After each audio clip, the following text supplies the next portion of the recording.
গেছে দুর্যোধনের বাড়ি, গিয়ে বলছে যে 5টা গ্রাম যদি তাদের নামে দিয়ে দাও, তারা যদি শান্তি পায়, তো তুমি একটা রাজা, তুমি 5টা গ্রাম দিতে পারছো না? কেন ভাই ভাই ঝগড়া করে এইভাবে যুদ্ধটা করে অশান্তি তৈরি করার চেষ্টা করছো? তোমার মা 100 সন্তানের জননী, কেন সন্তান হারা করতে চাইছো মাটাকে? জানো এই যুদ্ধের পরিণাম কি হতে পারে? 5টা গ্রাম তো অন্তত তাদের জীবনযাপনের জন্য 5টা গ্রাম দাও। স্বয়ং ভগবান কৃষ্ণ, জগৎপতি কৃষ্ণ তাদের কাছে, দুর্যোধনের কাছে হাত জোড় করে বলছে, শান্তি দূত হয়ে এসছে তাই হাত জোড় করে বলছে, আমি শান্তি দূত হয়ে এসছি, তোমাদের কাছে আবদার করছি, আবেদন জানাচ্ছি যে 5টা গ্রাম দাও। কিন্তু দুর্যোধন কি বলল? সুচাগ্র মেদিনী, যুদ্ধ বিনা আমি দেব না পাণ্ডবদের। তাহলে কত বড় বিশ্বাসঘাতক এবং কত বড় হিংসা পরায়ণ মন দুর্যোধনের ছিল। মায়েরা, সেই দুর্যোধন সুচাগ্র মেদিনী বিনা যুদ্ধে দেবে না, এই কথাটা যখন কৃষ্ণের মুখের সামনে বলল, তখন কৃষ্ণ বলছে, তাহলে তোমরা যখন সর্বনাশটাই চাইছো তো হোক সর্বনাশ, আমার আর কিচ্ছু বলার নেই। এই বলে কৃষ্ণ বাড়ি যাচ্ছে। শকুনি এসে দুর্যোধনের মাথা আবার খেয়েছে। এই ভাগ্নে, আমার ভাগ্না হয়ে তোমার এই বুদ্ধি হলো? ওই কৃষ্ণকে আগে নিজের দলে ফেরাও। তুমি যতই শক্তিশালী হও না কেন, তুমি কৃষ্ণকে চেনো না। ও বেটা যেদিকে থাকবে সেই দল জিতবে, ওকে নিজের দলে টানো। তখন দুর্যোধন বলছে, আমি কি করে টানবো, আমি তো তাড়িয়ে দিলাম। তখন বলছে, ওসব চিন্তা করো না, আমি শুনেছি বৃন্দাবনের কৃষ্ণ ছিল পেটুক, ও খেতে বড় ভালোবাসে, ওর জন্য খাবারের ব্যবস্থা করো। মায়েরা, চটপচস্য লেজ্জ পেয়েও 56 ব্যঞ্জন রান্না করেছে কৃষ্ণের জন্য। গিয়ে বলছে, কৃষ্ণ তুমি তো শান্তি দূত, আমার বাড়িতে না খেয়ে চলে গেলে আমার অকল্যাণ হবে, তো তুমি আমার বাড়িতে খেয়ে যে। কৃষ্ণ বলছে, কি তোমার বাড়ি আমি খাবো? বিষয়ের অন্ন খাইলে মলিন হয় মন, মলিন মনে নাহি হয় কভু কৃষ্ণেরও ভজন। যারা বিষয়ী লোক, তাদের অন্ন আপনি খাবেন, আপনার মনটাও বিষয় হয়ে যাবে, আমি তোমার অন্ন গ্রহণ করব না। দুর্যোধনের 56 ব্যঞ্জন পরিত্যাগ করে কৃষ্ণ কার বাড়ি গেছিল বাবা? বিদুরের বাড়িতে। আপনারা সবাই জানেন বিদুরের বাড়িতে। দরজার কড়াটা নেড়ে বলছো, গো বাড়িতে কেউ আছো নাকি? আমাকে একটু খেতে দিতে পারো, বড্ড খিদে পেয়েছে আমার। বিদুরের স্ত্রী দরজা খুলে দিচ্ছে, ভগবান কৃষ্ণ সামনে দাঁড়িয়ে, প্রভু তুমি ক্ষুধার্ত, আমার দুয়ারে এসো, প্রভু এসো এসো এসো, আমার জীবন ধন্য হয়ে গেছে, তুমি আমার ক্ষুধার্ত হয়ে আমার দুয়ারে এসেছো। কিন্তু প্রভু বড্ড গরিব মানুষ আমরা, কি দেব তোমায়? কিচ্ছু তো দেওয়ার নেই। আমার স্বামী কিছু কলা নিয়ে এসেছিল রাত্রির বেলায়, ওইগুলোই আছে, আর তো কিছু নাই। কৃষ্ণ বলো, ওইটাই দাও, ওইটাই দেব? ঠিক আছে, আমি নিয়ে আসছি প্রভু। এই বলে কলা নিয়ে এলো। কলা নিয়ে এলো, কৃষ্ণকে খাওয়াবে বলে মায়েরা কলাটা ফেলে দিয়ে কলার খোসা নিয়ে গোবিন্দের হাতে তুলে দিল। আর গোবিন্দ কিছু না বলে হাসতে হাসতে বিদুরের স্ত্রীর মুখের দিকে তাকিয়ে ওই কলার খোসা খাচ্ছে। বিদুর ঘরে ঢুকে বলছে, তুমি কি করেছো? ভগবানকে কলার খোসা দিয়েছো? তখন কৃষ্ণ বলছে, বিদুর বাধা দিও না, কলাটার মধ্যে মিষ্টি থাকতে পারে, কিন্তু কলার খোসার মধ্যে তোমার স্ত্রীর যে প্রেম ভালোবাসা মাখানো আছে, এই প্রেম ভালোবাসা জগৎ বিশ্ব ব্রহ্মাণ্ডে কোথাও পাওয়া যাবে না। এই হলো ভগবান কৃষ্ণ, যে কৃষ্ণ দুর্যোধনের 56 ব্যঞ্জন পরিত্যাগ করে বিদুরের বাড়িতে কলার খোসা খেতে পারে। সেই কৃষ্ণকে যদি তুমি না ডাকো, তাহলে প্রেম পাবে কি করে? তাই গান লিখেছে কবি, ওর নাম কি জানো? কাঙাল সখানা, কাঙাল বেশে দেয় দেখার পুরায় মনস্কাম। ওরে ওর কাঙাল সখানা,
মন নয়ন মোদে ভালো করে দেখ দেখি মন নয়ন মোদে ভালো করে।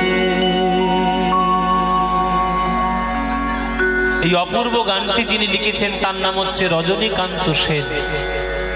রজনীকান্তের গান, এত সুন্দর গান ভক্তদের মাঝে এসেছে, সেগুলোকে কেউ যদি গ্রহণ করতে না পারে তাহলে সেই ভক্ত কিন্তু অভাগা বাবা।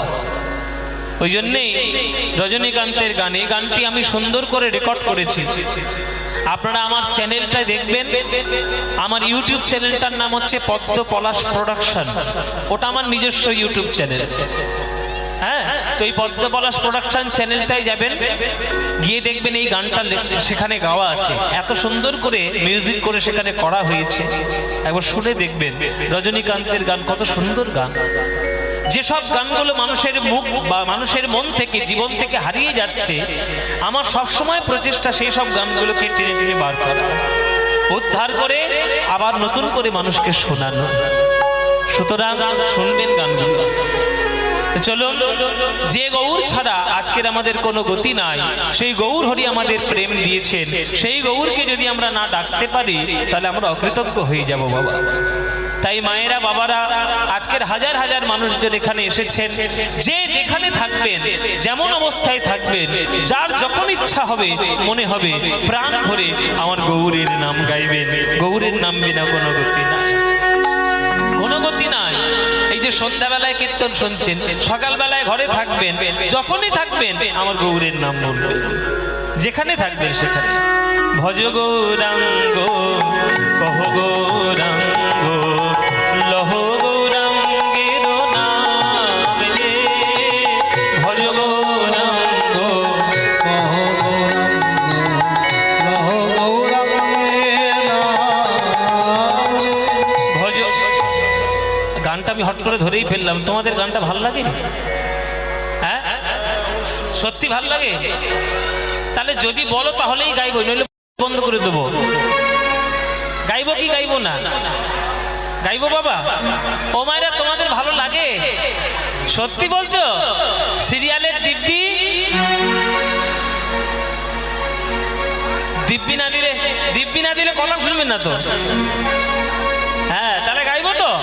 তাহলে মায়েরা, ভজ গৌরাঙ্গ কহ গৌরাঙ্গ লহ গৌরাঙ্গের নাম রে, এই গানটি আমাদের বাঙালিদের একেবারে মনের গান, প্রাণের গান।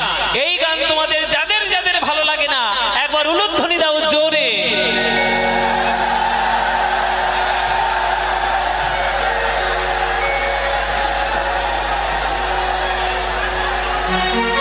দেখো, সাতকান্ড রামায়ণ পড়ে সীতারামের মাসি সিরিয়াল দেখে এসছে, এই এতক্ষণ বুঝিয়ে বুঝিয়ে এই হয়েছে। সিরিয়াল আসলে কীর্তনের দিকে মন নেই, সিরিয়ালের দিকে মন। কখন বাড়ি যাবে আর অনুরাগের ছোঁয়া দেখবে। যেগুলো দেখছো না বসে বসে, টিভি নষ্ট করে, চোখ নষ্ট করে, টাকা নষ্ট করে, সংসারে অশান্তি ছাড়া কিচ্ছু ধরাচ্ছে না, জেনে রেখো। অশান্তি টেনে টেনে নিয়ে আসছো, টেনে টেনে খাল কেটে কুমির নিজেই নিয়ে আসছো। আগেকার দিনের মেয়েরা সন্ধ্যাবেলায় করে বসে তুলসী থানে প্রদীপ দিয়ে লক্ষ্মীর পাঁচালী, রামায়ণ, চৈতন্য চরিতামৃত, ভাগবত পড়তে। এখন কেউ পড়ে? অনুরাগের ছোঁয়া কি দেখছে একবার? সংসারে একবার অশান্তির সৃষ্টি, আর কিচ্ছু না। এখন সিরিয়ালের প্রত্যেকটা সিরিয়ালের একটাই কাজ, শাশুড়ির গলা ঠিক করে কি করে মারবো, বৌমার কি করে মেরে ফেলবো, আর নায়ককে কি করে চারটে করে বিয়ে দেবো। এই হচ্ছে সিরিয়াল, আর কিছু আছে? এই দেখছে আর সংসার সব বিনাশ করছে। ও মায়েরা, বলো সিরিয়াল বেশি না কীর্তন ভালো বেশি? তাহলে উলুধ্বনিটা দিলে কি করে? বলে বাবা জিভ ফসকে বেরিয়ে গেছে, কি করি? তাহলে ভুল যখন হয়েছে, এইবার যারা যারা এই গানটা ভালোবাসো, এইবার উলুধ্বনিটা তারাই দাও দেখে।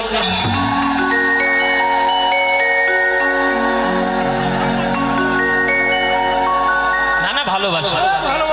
ভুল করে দিয়ে ফেলেছে, কি হবে? কি হবে? ও মায়েরা, তাহলে ভালো যখন বাসো, আজকের এই নদীর পাড়ে বসে এই গানটা আমরা সবাই মিলে করতালি দিয়ে গাইবো সন্ধ্যাবেলায়। কি গাইবেন তো? ব্যাস, এমন এমন জোরে জোরে গান গাইবেন যাতে নদীর ওই পার থেকে শোনা যায়, ঠিক আছে, তাই হবে। প্রাণ ভরে। চলুন, প্রাণ ভরে বলুন একবার, ভজ গৌরাঙ্গ কহ গৌরাঙ্গ লহ গৌরাঙ্গের নাম রে। বলুন,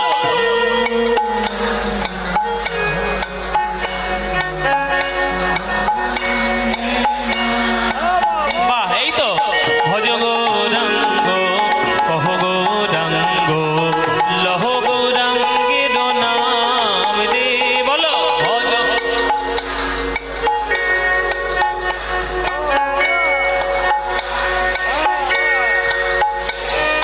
যে জনা গৌরাঙ্গ ভজে সে হয় আমার প্রাণ রে।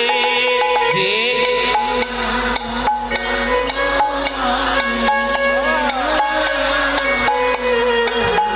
আহ! যে জনা গৌরাঙ্গ ভজে সে হয় আমার প্রাণ রে।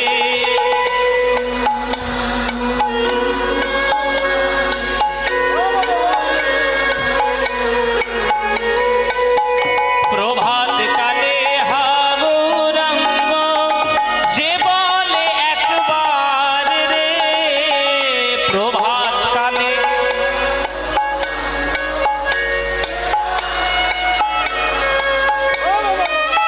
সেই জন আমার হয়, আমি হই তার রে। সেই জন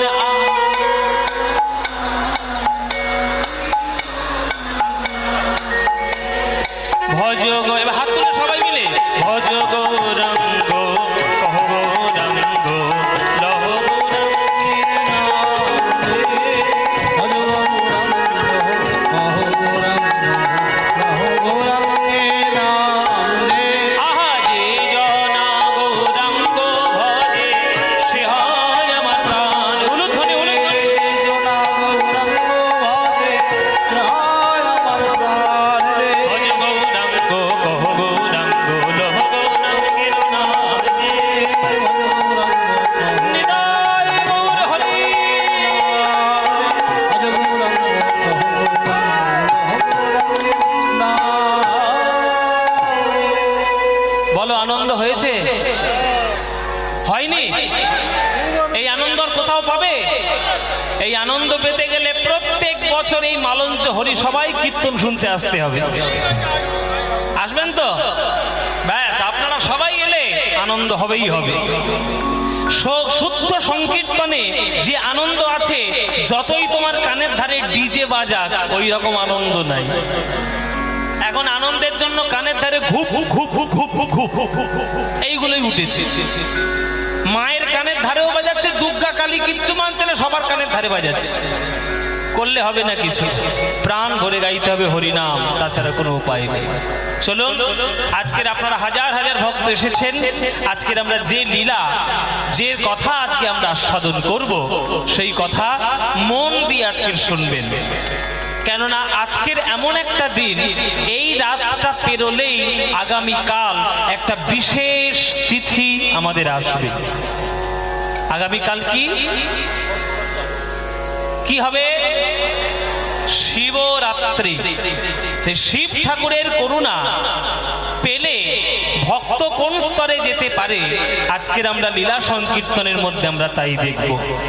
আজকে আমরা এমন একজনের কথা বলবো, যার জীবন, যার সম্পূর্ণ তার ভক্ত জীবনটি নির্ভর করছে শিব ঠাকুরের করুণার উপর।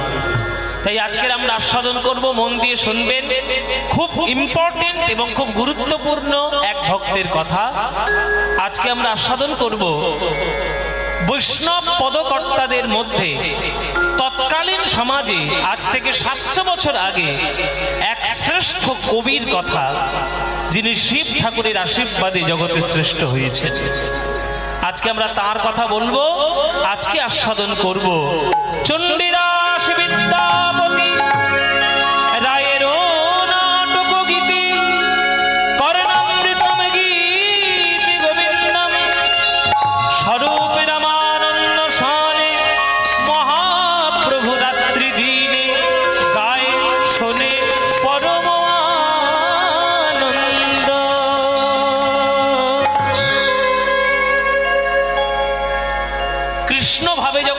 মহাপ্রভু থাকতেন, এটা একটু বাড়, কৃষ্ণ ভাবে যখন মহাপ্রভু থাকতেন তখন মহাপ্রভু একদম 5 জনের রচনার গান আস্বাদন করতেন।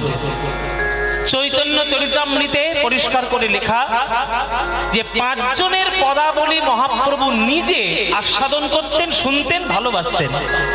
5 জন কে কে? প্রথম নাম হচ্ছে চণ্ডীদাস, তারপর জয়দেব গোস্বামী, কৃষ্ণ কর্ণামৃতম মানে বিল্লমঙ্গল ঠাকুর, রায় রামানন্দের নাটকের গান। আর আজকের আমরা যার কথা বলবো তার পদাবলী মহাপ্রভুর অত্যন্ত প্রিয় ছিল। তিনি হলেন তৎকালীন সমাজের শ্রেষ্ঠ কবি এবং মহাপ্রভুরও এক আদর্শ প্রেম ভক্তি রচয়িতা পদকর্তা। তার নাম কবি বিদ্যাপতির কথা আজ আমরা আস্বাদন করব। শ্রেষ্ঠ কবি বিদ্যাপতি।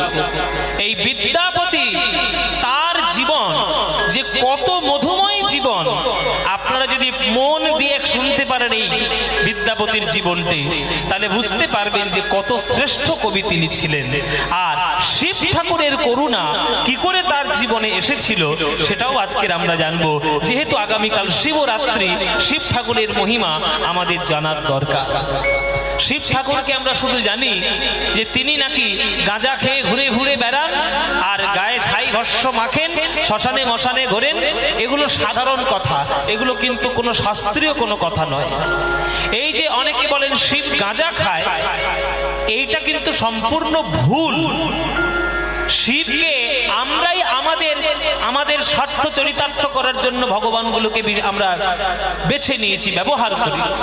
শিব ঠাকুরের গাঁজা দেওয়া হয় এইরকম কোন শাস্ত্রীয় ব্যাখ্যা আপনি কোনো খুঁজে পাবেন না, কোনো শিবপুরাণ নয়, কোনো খুঁজে পাবেন না। আমার নেশা, আমার মাদকতা যাতে শিবের চরণে অর্পণ করে আমি নেশা থেকে মুক্তি পেয়ে আমি যাতে ভক্তে রূপান্তরিত হতে পারি, তার জন্য শিব ঠাকুরের কাছে সকল কিছু সর্বস্ব ত্যাগ করে দিতে হয়, ওইখানে রেখে দিয়ে আসতে হয়। তাই বলে এটা নয় যে শিব ঠাকুরের কাছে টাকা। এরকম সাধারণ কিছু কথা আমাদের লোক মুখে আমাদের ফিরে ফিরে বেড়ায়, এগুলো সঠিক শাস্ত্রীয় ব্যাখ্যা নয়। হ্যাঁ, ওই জন্যে শিব ঠাকুর কত বড় তিনি বৈষ্ণব আর কত বড় তিনি ভক্ত বৎসল আজকের আমরা সাধন করব কবি বিদ্যাপতির জীবনের মাধ্যমে। চলুন বাবা, আজকের মন দিয়ে শুনে যাবেন, আর এমন করে শুনবেন যাতে সামনের বছর বিদ্যাপতির পালা আপনিও গাইতে পারেন, এমন করে শুনে নেবেন। হ্যাঁ, চলো। বিদ্যাপতির জন্ম কোথায়? বিদ্যাপতির জন্ম হয়েছে পশ্চিমবঙ্গে বা পূর্ববঙ্গে, বাংলায় নয়। তিনি বাংলার লোকই নয়। বাংলা ছাড়িয়ে বাংলার পশ্চিম দিকে, ঠিক পশ্চিমে, উত্তর পশ্চিমে একটা রাজ্য আমাদের আছে। সেই রাজ্যটার নাম হচ্ছে বিহার। আর বিহার যখন নেপাল ঘেঁষা হচ্ছে, নেপালের দিকে যখন বিহারটা যাচ্ছে, ওই দিকে একটা জায়গা আছে, সেই জায়গাটার নাম হচ্ছে মিথিলা। কি নাম বললাম মায়েরা? মিথিলা। তাহলে মিথিলা বললে কার কথা মনে পড়ে বলো দেখি? মিথিলার কথা বললে মিথিলার এক রাজার কথা আমাদের মনে পড়ে। সেই মিথিলার রাজাকে, মিথিলার রাজা জনক। এই জনককে, জনকের পরিচয় কি? জনক হলো সীতা মায়ের বাবা। তাহলে সীতা মায়ের বাবা যদি জনক হয়, তাহলে রামচন্দ্রের কি হবে? শ্বশুর মশাই। তাহলে রামচন্দ্রের শ্বশুর বাড়ি হলো মিথিলা। আর সেই মিথিলার মধ্যে বিসফি বলে একটা গ্রাম ছিল। বিসফি, অনেকে বলে বিসফি, অনেকে বলে বিসফি। সেই বিসফি গ্রামে বা বিসফি গ্রামে একজন গণ্যমান্য ঠাকুর মশাই, পণ্ডিত ব্রাহ্মণ বাস করতেন। তার নাম হচ্ছে গণপতি ঠাকুর। কি নাম বললাম?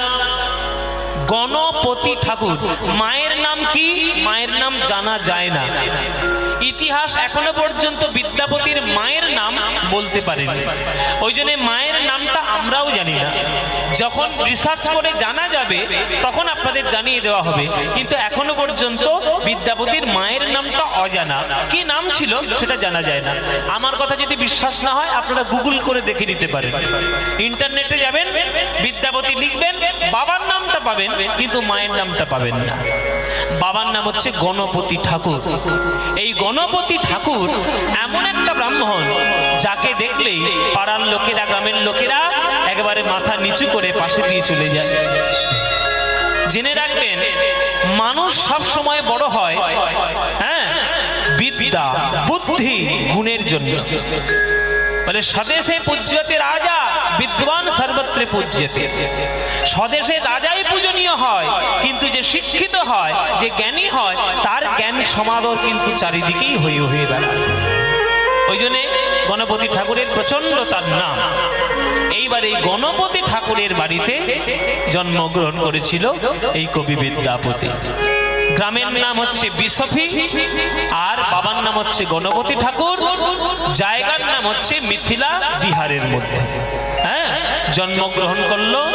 তৎকালীন এবং আজ পর্যন্ত শ্রেষ্ঠ এক কবি বিদ্যাপতি। মিথিলা রাজ্যেতে আছে বিসফি গ্রাম, মিথিলা রাজ্যেতে আছে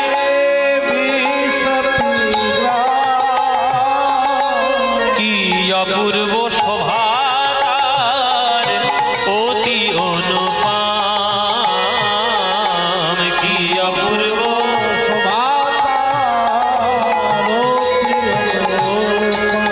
ও মায়েরা। এক একটা গ্রাম এক একটা লোক ব্যক্তির জন্য ধন্য হয়। যেমন যে গ্রামে বিদ্যাসাগর জন্ম নিয়েছে সেই নাম, গ্রামের নামটা সবাই জানে, আজ পর্যন্ত সবাই জেনে রেখেছে। বলুন তো বিদ্যাসাগরের গ্রামের নাম কি? বীর সিংহ। বলুন তো কোন জেলায়? মেদিনীপুর জেলায়, পশ্চিম মেদিনীপুর। বলুন তো কামারপুকুরে কার জন্ম? রামকৃষ্ণ। তাহলে এক একটা ব্যক্তির জন্য এক একটা জায়গার কিন্তু নাম হয়ে যায়। এক একটা গ্রামে, একটা গ্রামে যদি সঠিক একটা কৃষ্ণ ভক্ত জন্ম নেয়, তার জন্যই জগৎ তার নাম নিয়ে ভক্তি করে চিরকাল থাকবে। সেই বিসফি গ্রামে জন্মগ্রহণ করলেন বিদ্যাপতি। পরবর্তীকালে তিনি ইতিহাস তৈরি করে দিয়েছিলেন, সেই ইতিহাসগুলো আমরা শুনবো আজকে। বিদ্যাপতি জন্মিল গণপতির ঘরে, বিদ্যাপতি জন্মিল গণপতির ঘরে, বিদ্যাপতি জন্মিল গণপতির ঘরে।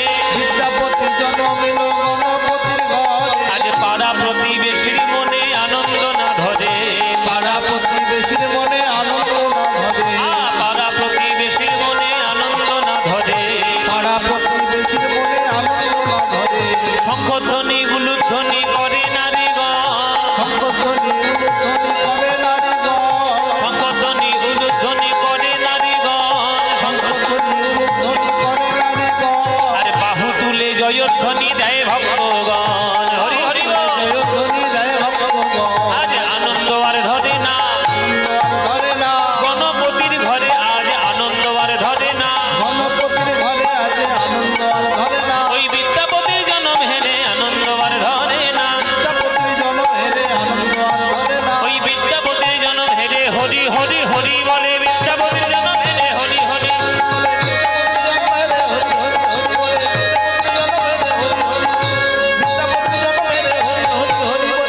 আনন্দ ধরে না, আনন্দ ধরে না, আনন্দ ধরে না, আনন্দ ধরছে না। এই আমাদের ঠাকুর মশাইয়ের একটা ছেলে হয়েছে, হ্যাঁ যাক বাবা, পরবর্তীকালে ঠাকুর মশাই আমরা পেয়ে গেলাম, আমাদের আনন্দ হচ্ছে। চল আমরা সবাই মিলে যাব। জানিস গণপতি আমাদের নিমন্ত্রণ করেছে অন্নপ্রাশনে, পুরো গ্রামটাই নিমন্ত্রণ। তাহলে যাবে তো সবাই? ও মায়েরা তোমরা যাবে তো?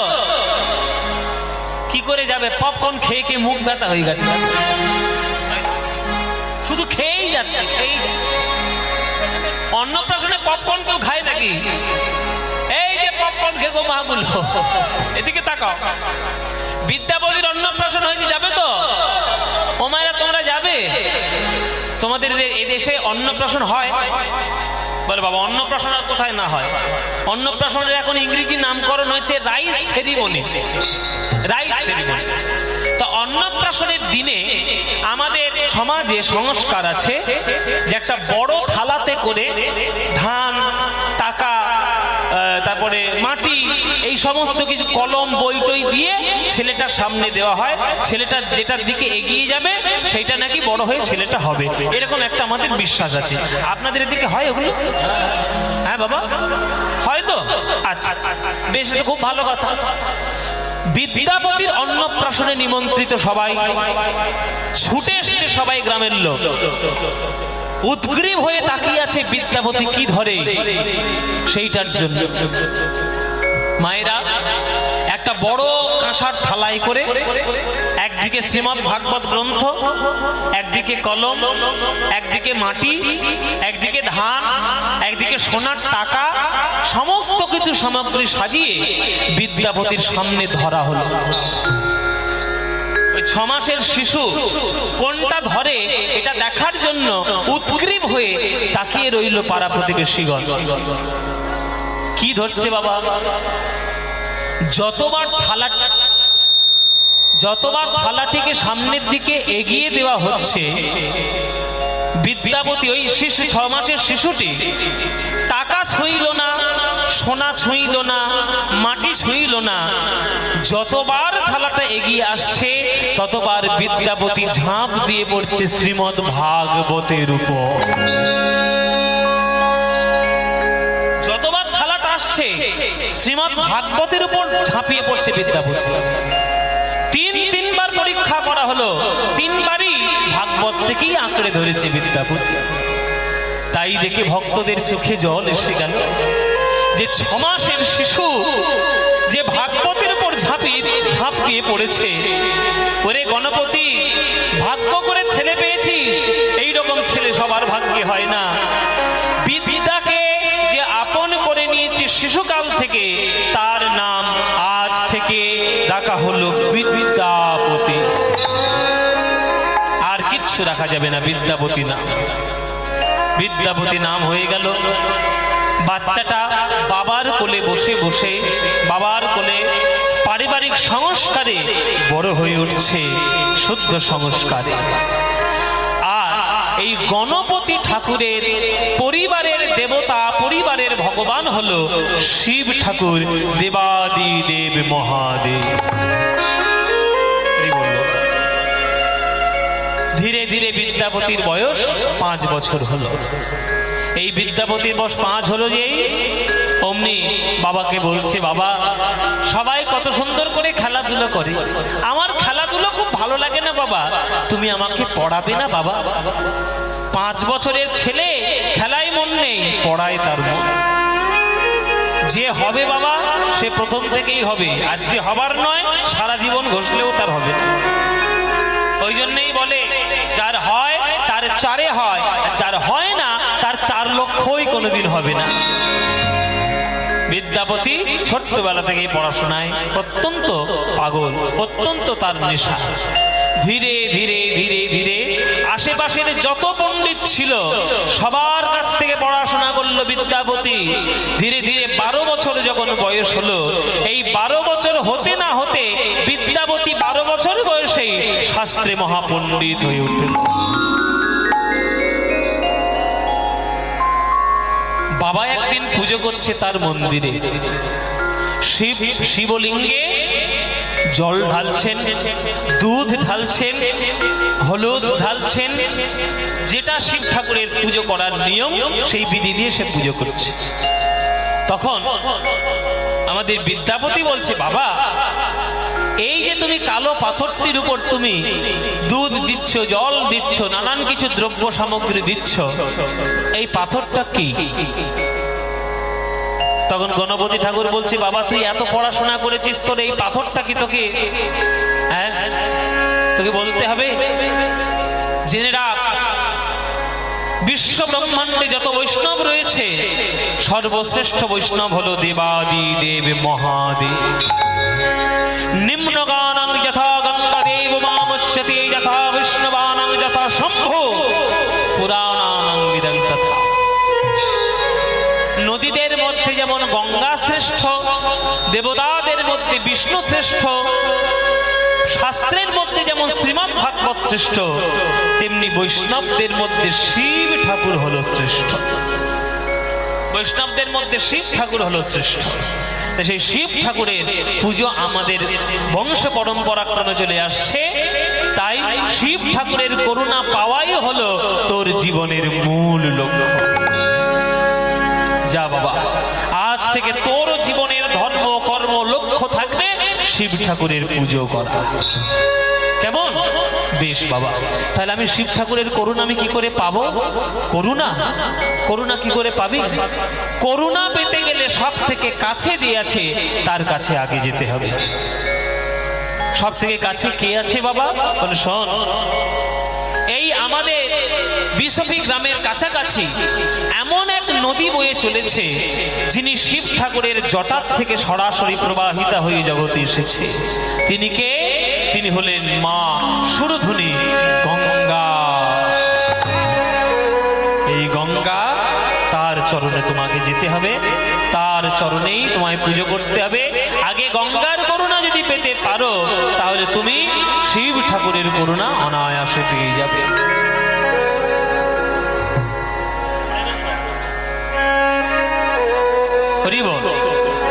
এই গঙ্গা মা, এই যে আপনাদের পাশের এই যে আমাদের নদী, এই যে নদীটা, এই নদীটার নাম কি আমি মনে নেই ঠিক। বিদ্যাধরী, বিদ্যাধরী। তাহলে বিদ্যাধরী নদী এইটা, তাহলে এইটাও তো একটা মা গঙ্গারই অংশ ধারা আমরা মনে করে নিতেই পারি। কেননা ভারতবর্ষের যত নদী আছে সমস্ত নদী কিন্তু মা গঙ্গার প্রত্যক্ষ কিংবা পরোক্ষভাবে কানেক্টেড, যুক্ত। আর গঙ্গা নদী হচ্ছে জগতের শ্রেষ্ঠ নদী। এখন এই কথাটা যদি আমি এখনকার দিনে বলি তাহলে এখনকার দিনে যারা পড়াশোনা করা ছেলে তারা আমার কথা বিশ্বাস করবে না। ও মশাই, কীর্তন করতে এসছে বলে কি ভুলভাল আমাদের তথ্য দিয়ে চলে যাবে? গঙ্গা নদীর থেকে লম্বাও নদী অনেক আছে, আবার গঙ্গার থেকে চওড়া নদীও একটা আছে। তাহলে নদীর মধ্যে গঙ্গা শ্রেষ্ঠ কি করে হয়? কি করে শ্রেষ্ঠ হয় গঙ্গা? আপনারা যারা ভূগোল পড়াশোনা করেছেন তারা বলুন, পৃথিবীর সব থেকে দীর্ঘতম নদীর নাম কি? সব থেকে দীর্ঘতম নদী কে? তার নাম হচ্ছে নীল নদ। আর সব থেকে চওড়া নদীর নাম কি? চওড়া নদীর নাম হচ্ছে অ্যামাজন, যেটা আফ্রিকার দেশে আছে। তাহলে চওড়ার দিক দিয়ে শ্রেষ্ঠ আমাজন, আর লম্বার দিক দিয়ে শ্রেষ্ঠ নীল নদ। তাহলে গঙ্গা নদী শ্রেষ্ঠ হয় কি করে? কি করে আমরা গঙ্গা নদীকে শ্রেষ্ঠ বলবো? বলে বাবা, এইভাবে শ্রেষ্ঠত্ব বিচার করা যায় না। ক্লাসে কোন ছেলেটা লম্বা আর কোন ছেলেটা মোটা, সে কি ফার্স্ট হবে সব থেকে বেশি? না, গুণগত মান থাকা চাই।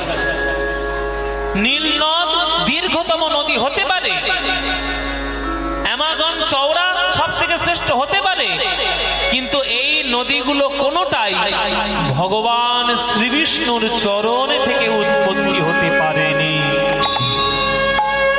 একমাত্র মা গঙ্গা এই পৃথিবীর মধ্যে এমন এক নদী যিনি সরাসরি ভগবান শ্রীবিষ্ণুর চরণ থেকে জন্মগ্রহণ করেছে। তাই গঙ্গার বন্দনা রয়েছে। বিষ্ণু চরণ জল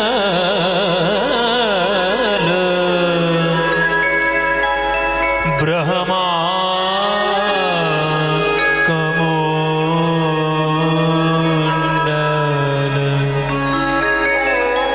শিব জটা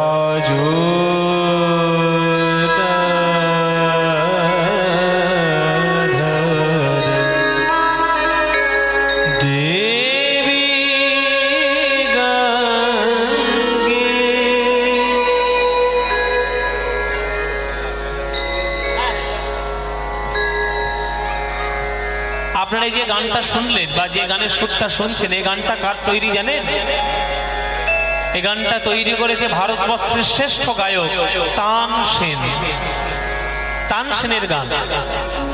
তাই এই গানটা আপনারা সবাই মিলে একটু যখন শুনবেন ভক্তি ভরে করজোরে শুনবেন, কেননা এই গানটা হচ্ছে গঙ্গার বন্দনা আর তৈরি করেছে তানসেন। যে গঙ্গা মা হলো এমন এক নদী,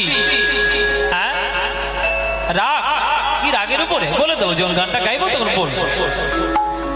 এমন একটি গান বা এমন একটি গঙ্গা মা নদী, সে নদী হচ্ছে আমাদের ভারতবর্ষের শ্রেষ্ঠ নদী। এই মা গঙ্গার উৎপত্তি কিভাবে হয়েছিল আপনারা জানেন? অনেকেই জানেন। যারা এতদিন ধরে কীর্তন শুনছেন তাদের অনেকেই আপনারা জানেন যে মা গঙ্গার উৎপত্তি কি করে। আপনারা যদি শুনতে চান তাহলেই বলবো, নইলে বলে লাভ নেই। কি মায়েরা বলবো? শুনবেন? শুনুন বাবা, গঙ্গা মায়ের উৎপত্তি কি করে। একবার দেবর্ষি নারদের মনে অহংকার হলো যে বিনা যন্ত্র নিয়ে আমি গান করে করে ত্রিভুবন ঘুরে ঘুরে বেড়াই, আমার থেকে ভালো গায়ক বোধহয় আর কেউ নাই। এটা দেবর্ষি নারদের অহংকার। কিন্তু দেবর্ষি নারদের এই অহংকারে ভুল হয়ে গেল কি, যে রাগরাগিনী তিনি গাইতে যাচ্ছেন সেই রাগরাগিনীর স্বর প্রয়োগ ভুল ভাল করে সেই রাগরাগিনীগুলোকে অসুস্থ তৈরি করে দিল। সব রাগরাগিনী অসুস্থ হয়ে গেল, মানে দরবারি কাননার ঘাড় ভেঙে গেল, হ্যাঁ, সারঙ্গ রাগের কোমর ভেঙে গেল, এইরকম অসুস্থতা হয়ে গেল সমস্ত রাগরাগিনী। তখন গন্ধর্ব লোকে যখন তারা কষ্ট পাচ্ছে, ভগবানকে ডাকছে, নারদ মুনি গিয়ে বলছে তোমাদের এই দশাটা করলো কে? তখন বলছে যে বলছে সে। আপনি আমাদের জিজ্ঞেস করছেন, আপনি আমাদের এই দশা করেছেন, কারণ আপনি অহংকারের বশবর্তী হয়ে ভুল ভাল আমাদেরকে প্রয়োগ করেছেন, তাই আমাদের এই দশা। বলে তাহলে তোমাদের সুস্থতার কারণ কি হবে? বলে আমাদেরকেই যদি আবার নতুন করে কেউ ভালো করে গাইতে পারে তাহলে তার গায়নে আমরা আবার সুস্থ হতে পারি। তাহলে সেই গায়ক কে রয়েছে জগতে? আমি আবার গাইবো? বলে খবরদার, আর গাইতে যাবেন না। একবার গেয়েছেন, অসুস্থ হয়ে গেছি, আবার গাইলে মরেই যাবো, আর বাঁচবো না। হ্যাঁ, আচ্ছা, ভক্তদের কাছে একটা অনুরোধ। জয় নিতাই।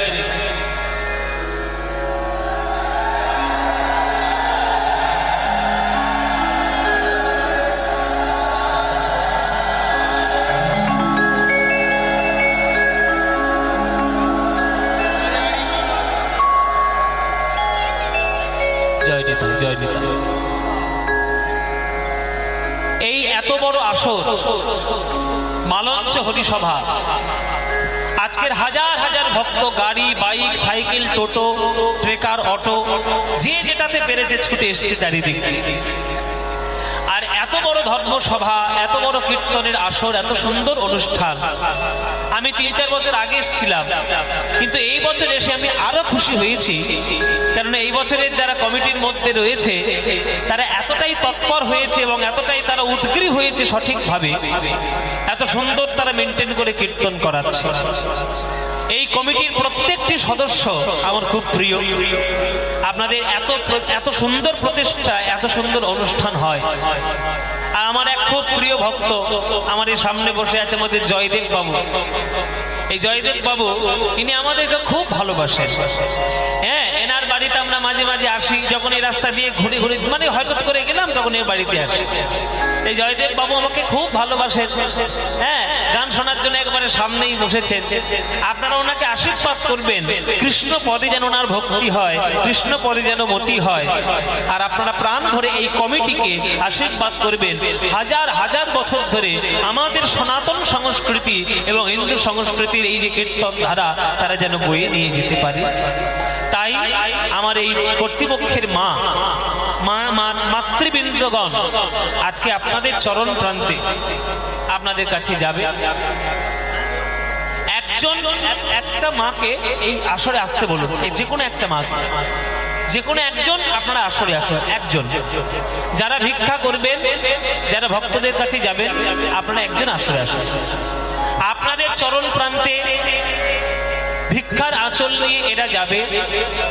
আপনাদের যার যেমন ইচ্ছা, যার যতটুকু ইচ্ছা আপনারা প্রাণ ভরে একটু দান করবেন। জেনে রাখবেন, সঠিক জায়গায় দান করলে দান কখনো বিফলে যায় না।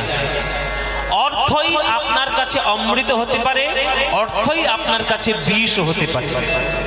এক ভক্ত আমাকে এসে প্রশ্ন করছে, মশাই টাকা পয়সা দিয়ে কি সুখ কেনা যায়? আমি বললাম 100% কেনা যায়, যদি টাকা পয়সাটাকে সঠিকভাবে ব্যবহার করতে পারো। টাকা পয়সা সঠিক ব্যবহার আমরা জানি না, তাই আমাদের কাছে অসুস্থতার কারণ আর দুঃখের কারণ হয়ে ওঠে। কিন্তু টাকা পয়সা সঠিকভাবে যে ব্যবহার করতে পারবে তার কাছে সুখই সুখ। 100 টাকার নোট দিয়ে যদি আপনি একটা সিগারেটের প্যাকেট কেনেন, সেটা আপনার জীবনে বিষ। আর 100 টাকার নোট দিয়ে যদি একটা শ্রীমদ্ ভগবত গীতা কেনেন, আপনার জীবনে হয়ে যাবে অমৃত। 500 টাকা খরচা করে যদি ফুর্তি করে কাটিয়ে দেন, সেটা আপনার বিষ। আর 500 টাকা খরচা করে যদি আপনি জগতের সেবায় লাগিয়ে দেন, সেটা আপনার জীবনে অমৃত। এবার আপনি অমৃত চাইবেন না বিষ চাইবেন, সেটা আপনার নিজস্ব ব্যাপার, তাতে আমাদের হস্তক্ষেপ করার কিছু জায়গা নেই। সুতরাং আপনাদের কাছে প্রাণ ভরে যাবে, প্রাণ ভরে আপনারা যার যতটুকু ইচ্ছা প্রাণ ভরে একটু দান দেবেন, মায়েরা বাবারা সবাই মিলে। আর আপনি আচরি ধর্ম অপরে শিখায়, নিজে না কইলে অন্যে শেখানো না যায়। আপনারা সবাই দেবেন। আপনাদের দেওয়ার আগে আমরা আসর থেকে দেওয়াটা শুরু করব, তাই মাকে ডেকেছি। আঁচল পাতা, হ্যাঁ যে কোনো আঁচল হলেই হবে, কোনো চিন্তা নেই।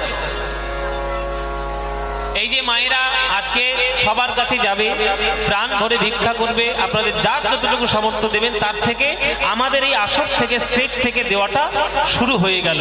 নিতাই গৌর প্রেমানন্দে হরি হরি বল। এখান থেকে আমি শুরু করলাম, আর আপনারা সবাই এবার দেবেন। আর একটা কথা বলি, আমার গান ভালো লাগলে যদি 10টা টাকা আমাকে দেওয়ার ইচ্ছে হয়, দয়া করে আমাকে না দিয়ে ওই কর্তৃপক্ষদের আঁচলে ভিক্ষা আপনারা ঝুলি ভরিয়ে দেবেন, তাতে আমি খুব খুশি হব। নিতাই গৌর প্রেমানন্দে হরি বল। এবার আপনাদের কাছে যাবে, আপনারা প্রাণ ভরে যার ইচ্ছা দেবেন। সেই শিব ঠাকুর হচ্ছে জগতের শ্রেষ্ঠ গায়ক। সেই শিব ঠাকুরকে গিয়ে নারদ বলল যে, মামা তুমি গাইতে পারবে একটু গান? আমি অহংকার করে রাগরাগিনীদের ক্ষতি করে ফেলেছি, তুমি যদি একটু গাইতে পারো তারা সুস্থ হবে। তখন ভোলানাথ বলছে, আমি গাইতে তো পারি, কিন্তু আমার শ্রোতা কই? শ্রোতা না হলে কি গান হয়? যেমন আমার শ্রোতা আপনারা আজকের হাজার হাজার এসছেন, তাই আমার গান গাইতে ভালো লাগছে। শিব ঠাকুর বলছে, আমারও তো শ্রোতার দরকার। বলে শ্রোতাকে? নারদ বলছে, তাই না আমি শুনবো? বলে তোর বেটা, তুই কি শুনবি আমার গান? আমার গান শোনার ক্ষমতা তোর আছে? বলে তাহলে কে কে শুনতে পারে তোমার গান? বলে বিশ্ব ব্রহ্মাণ্ডে একমাত্র 2 জন আমার ভক্ত বা 2 জন শ্রোতা যারা আমার গান শুনতে পারে। কে? একটা হচ্ছে বিষ্ণু লোকের বিষ্ণু, আর একটা ব্রহ্মলোকের ব্রহ্মা। এই ব্রহ্মা আর বিষ্ণুই হচ্ছে আমার কেবলমাত্র শ্রোতা। নিমন্ত্রণ করলো নারদ গিয়ে যে চলুন শিব ঠাকুরের গান গাইবে, আপনারা একটু শুনতে যাবেন। ব্রহ্মা বিষ্ণু চলে এলো শিব ঠাকুরের গান শোনার জন্য। এমন গান ধরেছে শিব ঠাকুর, জগতে যেন একবারে বিগলিত হয়ে যাচ্ছে প্রেম রসে, ভক্তি রসে ডুবো ডুবো। নারায়ণ থরথর করে কাঁপতে শুরু করলো বাবা। বিষ্ণু তার অঙ্গের ঘর্মাক্ত জল বিন্দু বিন্দু পেয়ে অঙ্গ বিগলিত হয়ে চরণ প্রান্ত থেকে বিন্দু বিন্দু হয়ে পড়ে যাচ্ছে। আর সেই চরণ প্রান্তে গিয়ে পেতে দিলেন ব্রহ্মা তার কমণ্ডল। আর সেই চরণ থেকে জগতে প্রথম জন্মগ্রহণ করল মা গঙ্গা। গঙ্গা জন্ম নিল স্বর্গে, গঙ্গা জন্ম নিল বিষ্ণুর চরণে। তারপরে তিনি ব্রহ্মার কমণ্ডলের মধ্যে স্থান পেলেন। তারপরে ভগীরথ যখন সাধনা করলেন, তখন মা গঙ্গাকে দেওয়ার জন্য রাজি হলেন ব্রহ্মা। কিন্তু ব্রহ্মার একটাই শর্ত ছিল, আমি যখন কমণ্ডল থেকে ঢালবো এ শক্তি কেউ সহ্য করতে পারবে না। একবার যদি সরাসরি স্বর্গ থেকে পৃথিবীতে পড়ে, পৃথিবী চৌচির হয়ে যাবে, কারোর ক্ষমতা নেই বাঁচানো। একমাত্র শিব ঠাকুর পারবে সেটা রক্ষা করতে। তখন ভগীরথ আবার সাধনা করলেন শিব ঠাকুরে। সাধনা করে তিনি ভগবান ভোলানাথকে সন্তুষ্ট করলেন। ভোলানাথকে সন্তুষ্ট করে তিনি আবার গঙ্গাকে তিনি নিয়ে এলেন। আর ভোলানাথ তার জটা ওই গঙ্গার পথে পেতে দিয়েছে। তাই এই গানটি যেটা আমি গাইছি এটা গঙ্গার বন্দনা।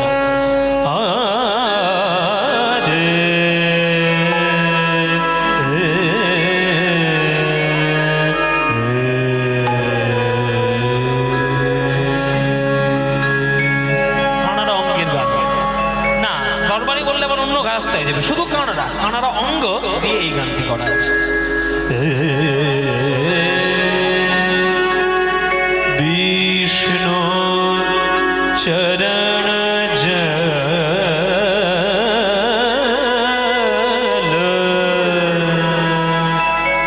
ব্রহ্মা কমণ্ডল বিষ্ণু চরণ জল ব্রহ্মা কমণ্ডল বিষ্ণু ঝাপতা সদা দিন্না দিন্না দিন্না থেকে দিদিনা দিন্না বিষ্ণু চরণ জল।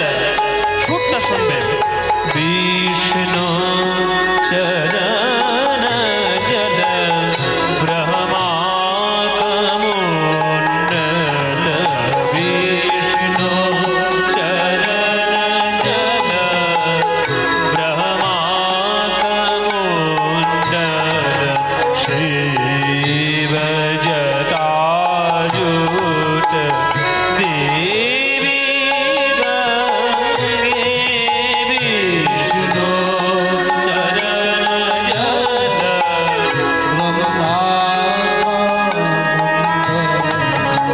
বিষ্ণু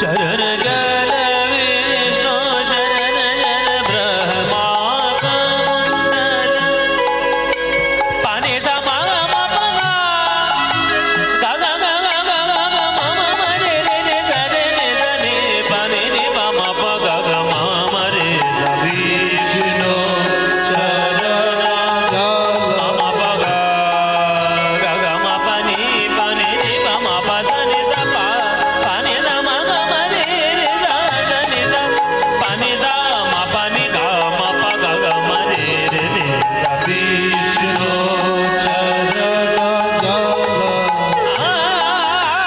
विष्णु चरण जल ब्रह्मा कमण्डल विष्णु चरण जल विष्णु चरण जल विष्णु चरण जल आमा ब्रह्मा कमण्डल विष्णु चरण जल ब्रह्मा कमण्डल शिव जटाजूट जल देवी गंगे विष्णु चरण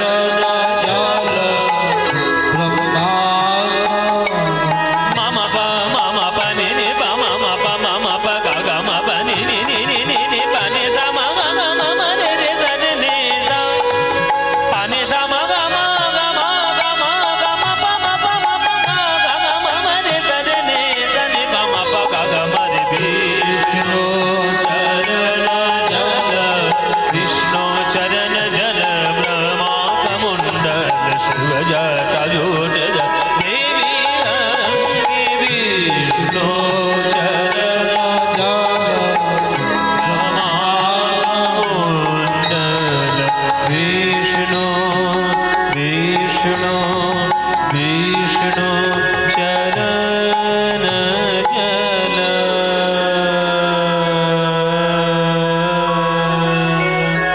ব্রহ্মা।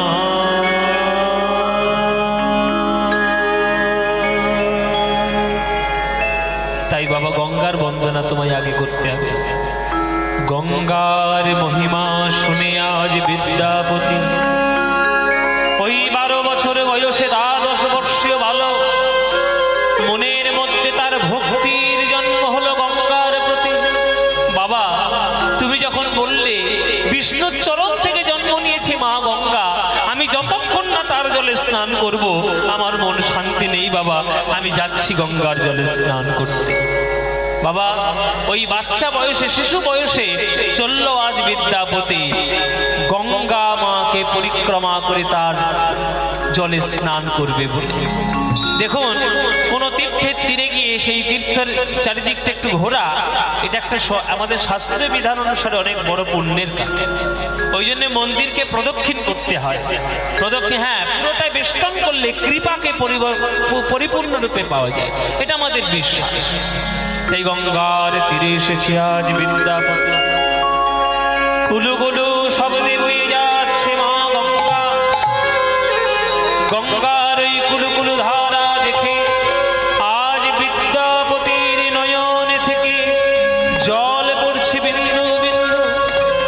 মা গো, বিষ্ণুর চরণ থেকে তোমার জন্ম, ব্রহ্মার কমণ্ডলে তোমার স্থান, আর শিব ঠাকুরের জটায় তোমার প্রকাশ। জগতে তোমার জন্ম হয়েছে জগৎকে উদ্ধার করার জন্য, পতিত পাবনী সুরধুনী মা গঙ্গা। আজ তোমার জলে আমি স্নান করতে এসেছি, তুমি আমায় করুণা করো, যেন তোমার করুণায় আমি ভোলানাথের করুণা পেতে পারি।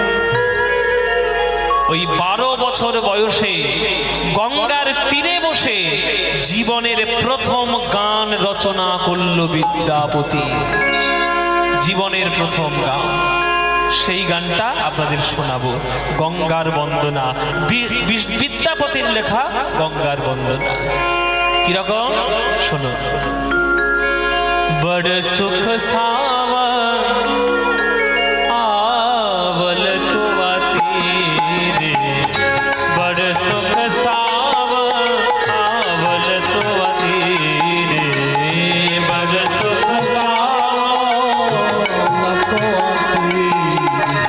छोड़त ही निकट नयन बबनी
छोड़त ही निकट नयन बाबनी रे, छोड़त ही निकट नयन बाबनी।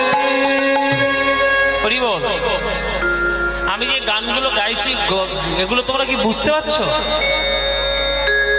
কঠিন লাগছে, তাহলে আমাকে সহজ করে বলতে হবে। শুনে নাও। বড় সুখ সাব আবল তুয়া তীরে, বিদ্যাপতি বলছে মা তোমার তীরে এসে আমি অত্যন্ত শান্তি পেলাম, সুখের ছায়া যেন তোমার তীরে পেলাম। তুমি এমন একটি সুখ আমায় দিলে, এখন ছোড়তহি নিকট নয়নে পাবে নীরে। তোমার তীর ছেড়ে আমি চলে যাব, এই কথাটা ভাবতে গিয়ে আমার চোখ থেকে এখন জল আসছে মা। কি মায়ায় তুমি বেঁধে দিলে, কি ভক্তিতে তুমি আমায় বেঁধে দিলে যে তোমার তীরে এসেই আমার মনের মধ্যে ভক্তি উদয় হলো। ছোড়াটা হি নিকট নয়নে ববিনী রে। মা গো, তোমার জলে স্নান করতে এলাম, কিন্তু একটা অপরাধ করে ফেলেছি মা, তুমি নিজগুলো ক্ষমা করে দিও। কি অপরাধ? এই অপরাধ আমরা নদীর জলে স্নান করতে গেলে সবাই করি।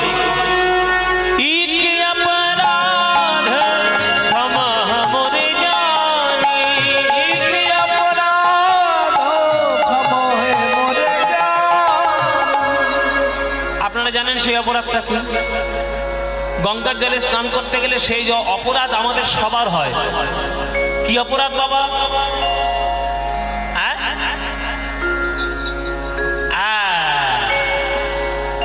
আমরা স্নান করতে যাওয়ার সময় সবাই আমরা গঙ্গার জলে গিয়ে পা দিই। তাহলে পা দিলে আমাদের অপরাধ হচ্ছে না? যে মা গঙ্গা, যিনি বিষ্ণুর চরণ থেকে তার জন্ম, তার গায়ে আমি পা দিচ্ছি, অপরাধ নয়? বিদ্যাপতি ওই 12 বছর বয়সে তার উপলব্ধি হয়ে গেছে।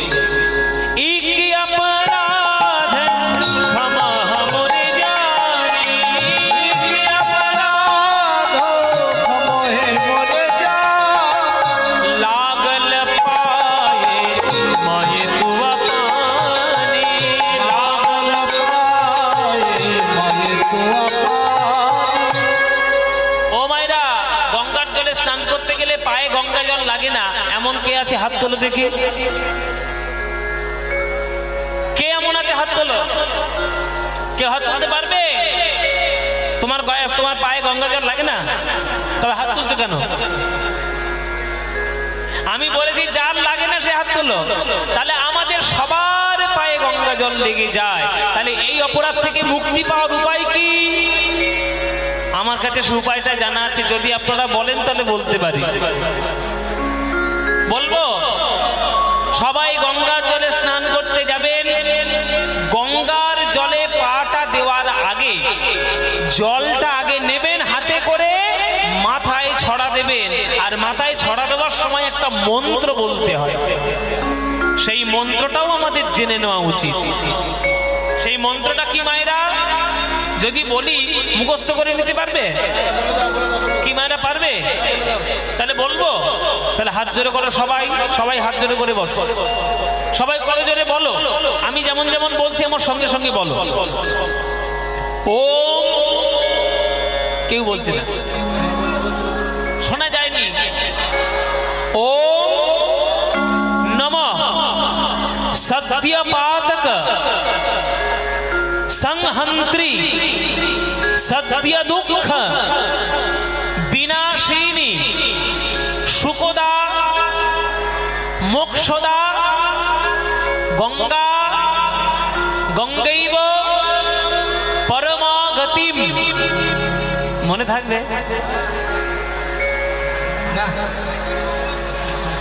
বলে বাবা তুমি মন্ত্র বলবে বলে 1 কিলোমিটার লম্বা মন্ত্র বললে, শর্ট মন্ত্র। তার শর্ট মন্ত্র একটা জানা আছে আমার, বলবো? সেটা বলি। এত বড় মন্ত্র যদি আপনাদের মুখস্থ না হয়, তাহলে আমার কাছে একটা শর্টাং নম আছে। সেই মন্ত্রটা হচ্ছে, কিচ্ছু করতে হবে না, জলটা হাতে নেবেন, মাথায় নেবেন, আর দেওয়ার সময় মাথায় দেওয়ার সময় বলবে নমো গঙ্গে নমো গঙ্গে নমো গঙ্গে। বলতে পারবে? এইটা বলতে পারবে তো? ব্যাস, এইটুকু বললেই অপরাধ থেকে তুমি মুক্তি পাবে। কেননা মায়ের গায়ে পা দেওয়া ভালো নয়। 12 বছর বয়সে বিদ্যাপতি বুঝে গেছে, মা গো তোমার গায়ে আমার পাটা লেগে গেল মা, এই কত বড় অপরাধ আমি করে ফেলেছি।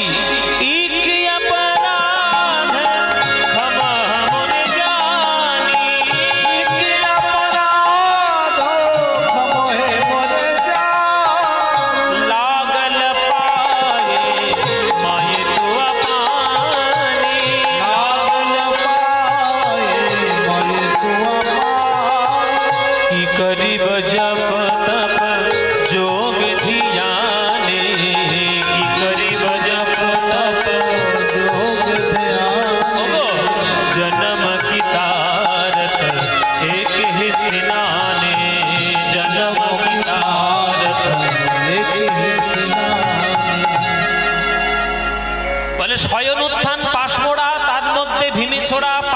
14 পাগড়ির 8 ইহাই নিয়েই কাল কাট। আর ইহাও যদি না পারিস তাহলে ভগার খালে ডুবে মরিস। ও মায়েরা, একাদশী করতে পারলে ভালো, যদি না করতে পারো অন্তত 4খানা একাদশী করো, শয়ন উত্থান পাশ আর ভৈমী একাদশী। তাও যদি করতে না পারে বছরে 2টো অন্তত ব্রত করো, শিবরাত্রি আর অষ্টমী। আর তাও যদি করতে না পারো পাশে বিদ্যুতরী নদী আছে, ডুবে মরতে পারো। এই পাশে বিদ্যুতরী নদী আছে, কোন মরতে পারো। এটা খনার বচন। খনা বলছে যে সারা বছরে যদি কেউ পুণ্য অর্জন করতে না পারে, অন্তত বছরের একটা দিন যদি কেউ শ্রদ্ধা ভরে গঙ্গার জলে স্নান করতে পারে, তাতেই তার পুণ্য লাভ হতে পারে। তাই বিদ্যাপতি বলছে, কি করিব জপ তপ যোগ ধ্যানে, জন্ম কি তারথ এক স্নান। মা গো, যেদিন জগতের কার্য সমাধা করে এই জগতে ছেড়ে যখন ইহলোক ছেড়ে পরলোকে যাব গো মা, কেউ না সঙ্গে থাকুক বা না থাকুক, তুমি যেন আমার সঙ্গ ছাড়া হয়ে না। হ্যাঁ, ভণয়ে বিদ্যাপতি সমঝো তো, ভণয়ে বিদ্যাপতি সমঝো তো, अंतकाले जने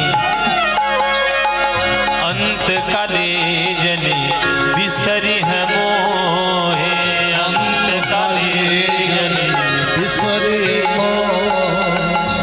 আমাদের সনাতন শাস্ত্রে মানুষ যখন মারা যায়, মরার সময় মুখে কি দেয়? কি কিসের জল দেয়? একটা কচি মতো ভক্ত তখন থেকেই চিৎকার করছে। ও কিন্তু সব শাস্ত্র পড়ে ফেলেছে বাবা। হ্যাঁ, ঠিক কিন্তু বলেছে। ও যতই চিৎকার করুক, কথা করতে ঠিক বলছে। সবার মরণের কালে কি জল দিতে হয়? গঙ্গা জল। গঙ্গা জল দেওয়া মানে আমাদের বিশ্বাস যে বিষ্ণুর পাদ পদ্ম থেকে যে জল এসেছে, সেই জল যদি একবার আমাদের বিন্দু পরে মুখে, তাহলে আমাদের জীবন ধন্য হয়ে যাবে। বিদ্যাপতি বলছে, মাগো, সেদিন যেদিন আমি জগৎ ছেড়ে চলে যাব, ইহকালের কার্য ছেড়ে পরকালের কাজ করতে যাব, মাগো, সেদিনই তুমি আমার প্রার্থনাটা আজ থেকে শুনে নিও মা।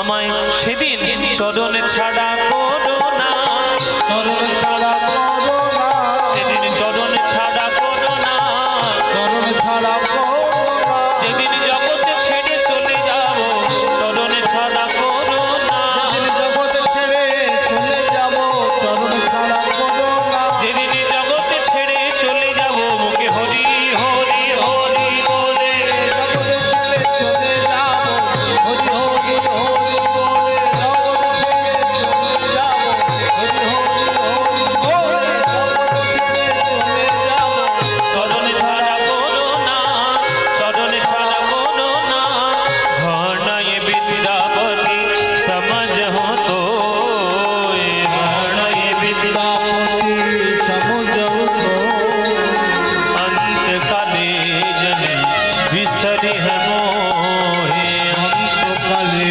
জানি বিসরি गंगे नम गंगे গঙ্গে নম গঙ্গে नम गंगे नम गंगे নম গঙ্গে নম গঙ্গে উলুধ্বনি মায়েরা, গঙ্গে নম গঙ্গে নম গঙ্গে सत्यवान संहन्त्री গঙ্গে নম গঙ্গে सत्यलोक विनाशिनी सुखोदां सदा गंगा गंगैव परमागते,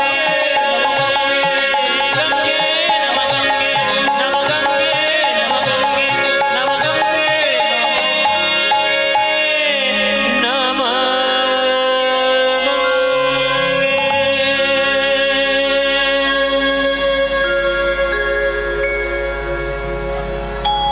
বিদ্যাপতি। কে কেমন নাম বললো? কে? আমি। যার তীরে তুই পুজো দিতে এসেছিস, আমি হলাম মা গঙ্গা। মা, তুমি আমার ভক্তিতে সন্তুষ্ট হয়েছো মা, সন্তুষ্ট হয়েছো ভক্তিতে? হ্যাঁ, আমি সন্তুষ্ট হব না? কত হাজার হাজার লোক আমার জলে স্নান করে, কিন্তু আজ আমার তীরে এসে তুই যে গান আমার জন্য গাইলি, এই রকম মিষ্টি গান আজ পর্যন্ত কেউ আমাকে উপহার দেয়নি বাবা। তাই আমি তোর ভক্তিতে সন্তুষ্ট। আজ আমার তীরে এসেছিস, তুই যা চাইবি আমি তোকে তাই দান প্রদান করব। বল তোর কি চাই? তখন বিদ্যাপতি বলছে, মা, আমার বাবা আমায় বলে পাঠিয়েছে যে আমাদের বংশের ঠাকুর হলো দেবাদিদেব মহাদেব, তার করুণা পাওয়াই হলো আমার জীবনের লক্ষ্য। তুমি যদি সেই মহাদেবের জটা থেকেই প্রকাশিত হও, তাহলে মা তোমার চরণে আমার প্রার্থনা যে তুমি আমায় শিব ঠাকুরের করুণা যাতে লাভ করতে পারি, সেই আশীর্বাদটুকু আমায় দাও। তখন গঙ্গা মা বলছে, তোর কোনো চিন্তা নেই বিদ্যাপতি, আমি হলাম এমন এক নদী যার জলে তুলসী পত্র ভাসালে সেই তুলসী পত্র কি আমি বিষ্ণুর চরণে সেই প্রদান করি সেই তুলসী পত্র, আর যার জলে বেলপাতা ভাসালে সেই বেলপাতা আমি কৈলাসে গিয়ে শিব ঠাকুরের চরণে নিবেদন করি। তুই শিব ঠাকুরের করুণা অবশ্যই পাবি। ওরে বিদ্যাপতি, ওই দেখ ওইখানে বেল গাছ, ওই বেল গাছের একটা পাতা নিয়ে আয়, চন্দন ঘষ, চন্দন দিয়ে ওই বেল পাতার উপরে লেখ ওম নমঃ শিবায়, লিখে আমার জলে তুই ভক্তি ভরে অর্পণ কর। আমি মহাদেবের চরণে তোর ভক্তি পৌঁছে দিতে সাহায্য করব, কথা দিলাম। সঙ্গে সঙ্গে বিদ্যাপতি ছুটে চলল বেল গাছের তলায়।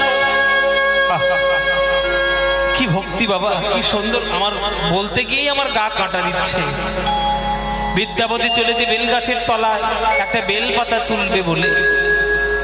ভোলানাথের নাম হচ্ছে আশুতোষ, অল্পেতে সন্তুষ্ট হন যিনি, তিনি হলেন আশুতোষ। সেই আশুতোষ ভগবান ভোলানাথ মহাদেব, তার নাম লিখে গঙ্গার জলে আজকে অর্পণ করছে আমার বিদ্যাপতি। একটা পাতার মধ্যে লিখলো ওম, একটা পাতার মধ্যে লিখলো নমঃ, আর একটি পাতার মধ্যে লিখলো শিবায়, লিখে গঙ্গার জলে প্রদান করছে। ওম নমঃ শিবায়, ওম নমঃ শিবায়, ওম নমঃ শিবায়, ওম নমঃ শিবায়, ওম নমঃ শিবায়।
বিদ্যাপতি, প্রভু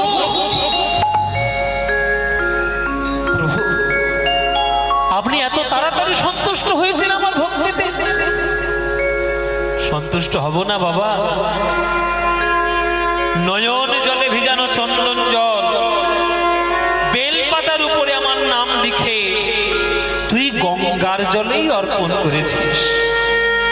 গঙ্গা দ্রুত গতিতে সেই ভক্তি কৈলাসে আমার চরণে পৌঁছে দিয়েছে।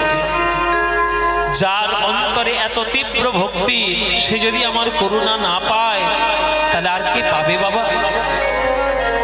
ওরে আমার নাম হচ্ছে আশুতোষ। ভক্ত আমায় কত বড় সোনার মন্দির তৈরি করে দিল, ফলমূল দিল, কি দিল আমি দেখি না। আমি দেখি আমার ভক্ত কত ভক্তি দিয়ে আমায় ভালোবাসে।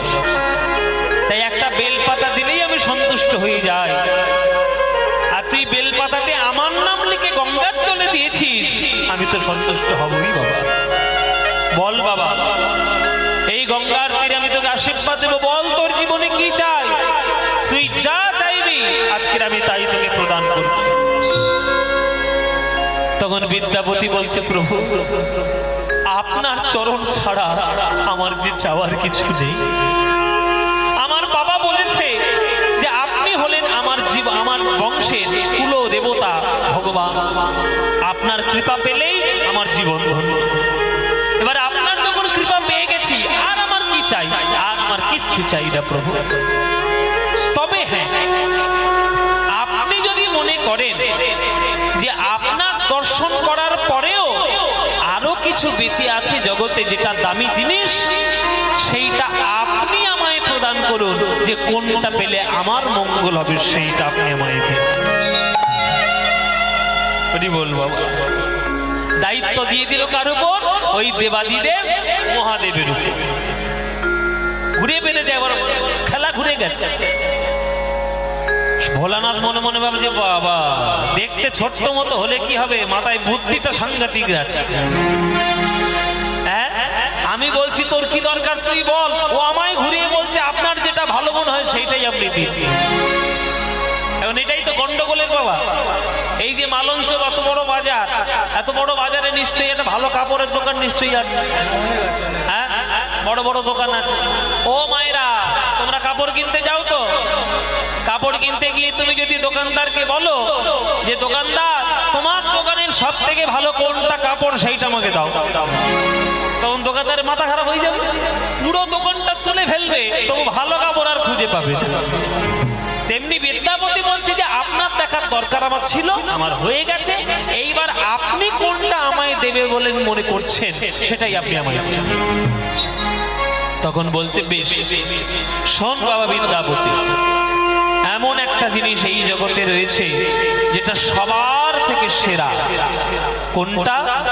বলে জগতের শ্রেষ্ঠ জিনিস হলো বৃন্দাবনে রাধা গোবিন্দের ব্রজ প্রেম।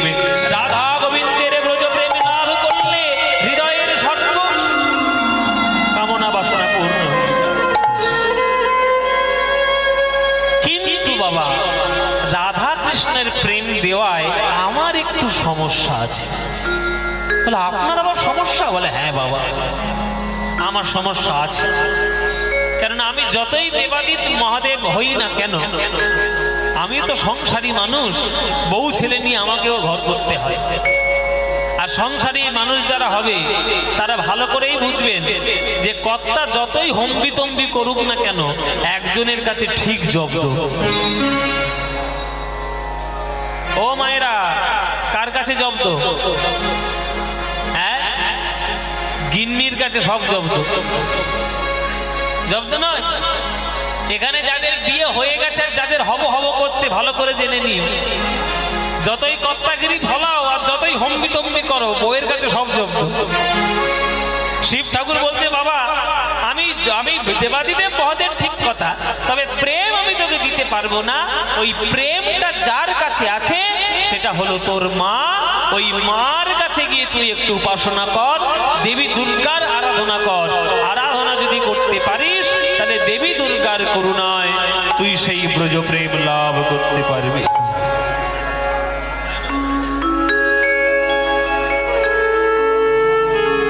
বেশ, ঠিক আছে, তাহলে দুর্গার উপাসনা আমি করব।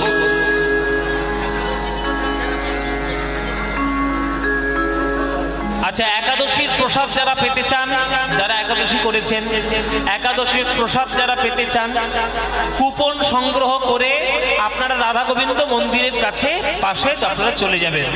যারা একাদশীর প্রসাদ পেতে চান, প্রসাদ দেওয়া শুরু হয়েছে। যারা যারা একাদশীর প্রসাদ পেতে চান, কুপনটা নেবেন, কুপনটা নিয়ে আপনারা রাধা গোবিন্দ মন্দিরের পাশে যাবেন, একাদশীর প্রসাদ দেওয়া হচ্ছে। চলুন, জয় নিতাই। এইবার দুর্গার আরাধনা শুরু করলো বিদ্যাপতি। শিব ঠাকুরের পরামর্শে যে দেবী দুর্গা হলেন মা মহামায়া, আবার সেই মা মহামায়া বৃন্দাবনে যখন লীলা করেন তখন তিনি হন যোগী মায়া। সেই যোগ মায়ার করুণা না পেলে কিন্তু বৃন্দাবনে প্রেম পাওয়া যাবে না। তা সেই প্রেম আস্বাদনের জন্য তোমাকে দুর্গার আরাধনা করতে হবে। চলো দুর্গার আরাধনা। আস্তে আস্তে প্রসাদ পাবে বলে সব এত ভিড় আর এত চিৎকার চেঁচামেচি, সব পালাচ্ছে। আস্তে, যার যাওয়ার দরকার চুপচাপ চলে যাও।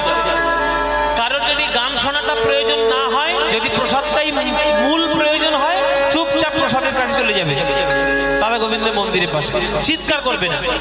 আস্তে আস্তে যাবে। সবাই মিলে করজোড়ে বসবেন। এবার আমরা একটু দুর্গার বন্দনা গাইব। বিদ্যাপতির লেখা নিজের গান, সেই গান দিয়ে দুর্গার বন্দনা আজকে আমরা শুনব। বিদ্যাপতির নিজের লেখা গান, দুর্গা ভক্তি তরঙ্গিনী বলে একটা গ্রন্থ আছে, সেই গ্রন্থে দুর্গার বন্দনা রয়েছে, সেই গানটি আমরা এবার গাইব। সবাই করজোড়ে সবাই একটু বসুন, আমরা মা দুর্গার একটু আরাধনা করব। দেখুন, আমরা অনেকেই দ্বন্দ্ব করি যে কৃষ্ণ ভক্ত যারা হবে তারা কেন কালী ভক্ত হবে। জেনে রাখবে, কৃষ্ণ হলো শক্তিমান, আর শক্তি হলো তার ওই দুর্গা মা কালী, কেননা তার অঙ্গ থেকেই জন্ম নিয়েছে। সুতরাং কৃষ্ণ কালী আমরা যারা আলাদা বলে মনে করি, এটা আমাদের একটা বোকামো ছাড়া আর কিছুই নয়। কেননা কৃষ্ণ হচ্ছে মূল শক্তিমান, আর তার শক্তি হলো মা ওই মহামায়া। সেই মহামায়াকে আমাদের ডাকতে হবে। মা মহামায়ার করুণা না পেলে গোপীরা পর্যন্ত কৃষ্ণকে পায়নি। আর তুমি কি ভেবেছো যে তোমরা স্বাভাবিকভাবে ভগবানকে পেয়ে যাবে? তোমরা কি গোপীদের থেকেও বড় ভক্ত নাকি? তাই গোপীরা সর্বশাস্ত্র জানতো, তাই কাত্যায়নের ব্রত করে তবে কৃষ্ণকে পেয়েছি। সব একটু করজোড়ে বসুন মায়েরা। আমি এবার দুর্গার বন্দনা গাইব, বিদ্যাপতির লেখা। সবাই করজোড়ে বসবেন আর উলুধ্বনি দেবেন আমি যখন শ্লোকগুলো বলবো। সর্বমঙ্গল মঙ্গলে শিবে সর্বার্থ সাধিকে শরণ্যে ত্র্যম্বকে গৌরী নারায়ণী নমস্তুতে। সৃষ্টি স্থিতি বিনাশান শক্তিভূতে সনাতনে গুণাশ্রয়ে গুণময়ে নারায়ণে নমস্তুতে।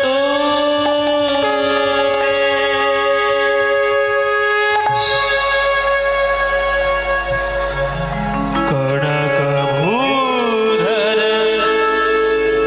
শিখরবাসিনী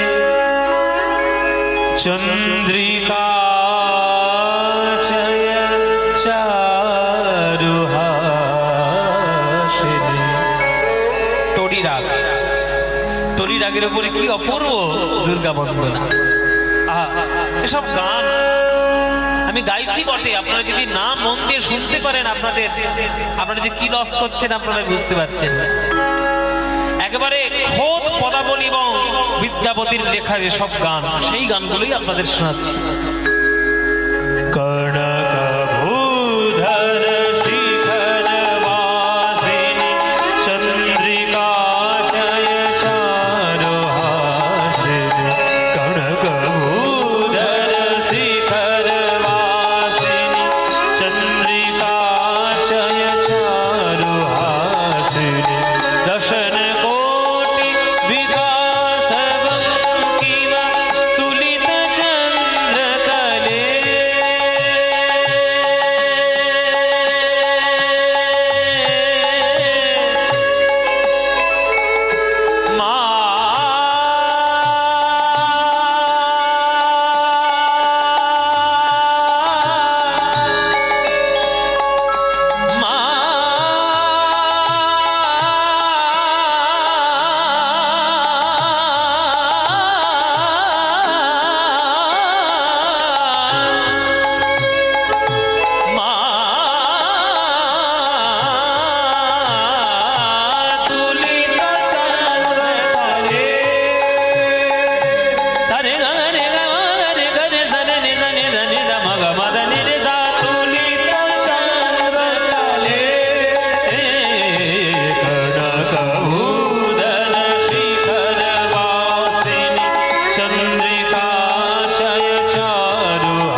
এটা হচ্ছে টরি, টরি ডাক।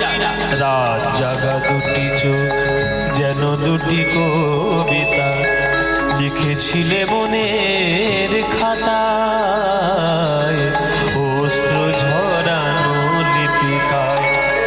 মান্যবাবুর একটা বিখ্যাত গান আছে, সেটা টরি ডাক, এটাও টরি ডাক।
বিদ্যাপতি মা,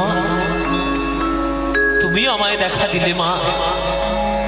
বাবার আজ্ঞায় তোমার সাধনা করেছি, তোমার কাছে নাকি জগতের শ্রেষ্ঠ সম্পত্তি লুকানো, সেই সম্পত্তি তুমি আমায় প্রদান করো মা। শোন বিদ্যাপতি, জগতের শ্রেষ্ঠ সম্পত্তি হচ্ছে বৃন্দাবনের রাধা গোবিন্দের প্রেম লাভ করা।